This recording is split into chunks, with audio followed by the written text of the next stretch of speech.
Buyer company থেকে আমাদের ক্ষতিপূরণের একটা দাবি আমরা জানাইছি। এর জন্য আমরা আজকের মানববন্ধন আর কি।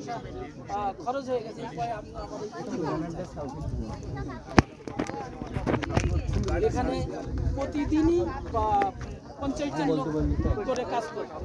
দীর্ঘ 2 মাস ধরে আমার মাঠে 50 জন লোক কাজ করে আসছে। এখানে অনেক লোক আছে, তাদের কাছে আমার মাঠ এক রাত্রে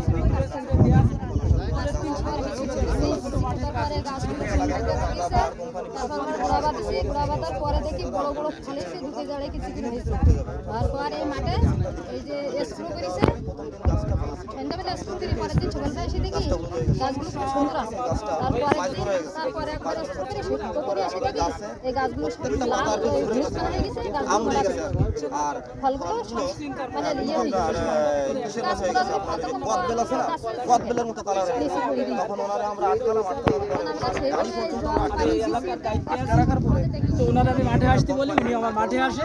মাঠে আসার পরে আমার মাঠ পরিদর্শন করার পরে আমার একটা প্রেসক্রিপশন করে দিয়ে যায়, যে প্রেসক্রিপশনটা আমার হাতেই আপনারা দেখতে পাচ্ছেন।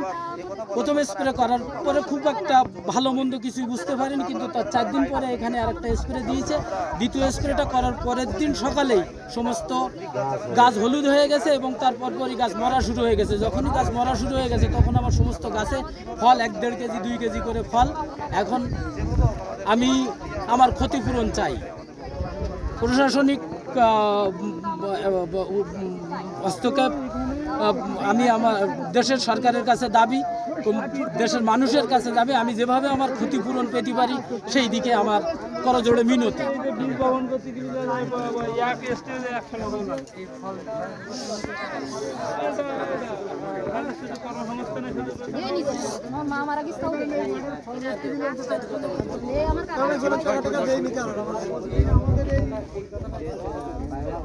জমির হারিও পাইনি, আমরা নতুন টাকাও পাইনি।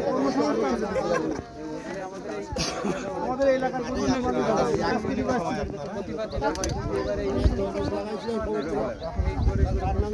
গাছ সুন্দর হয়েছিল, গাছে ফলও আসছিল।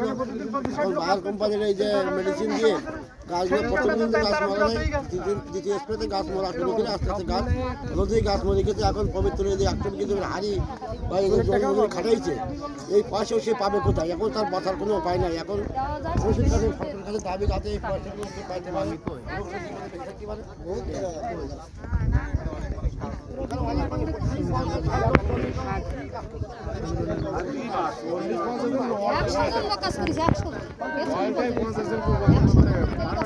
প্রথম লোক বেশি কাজ করি।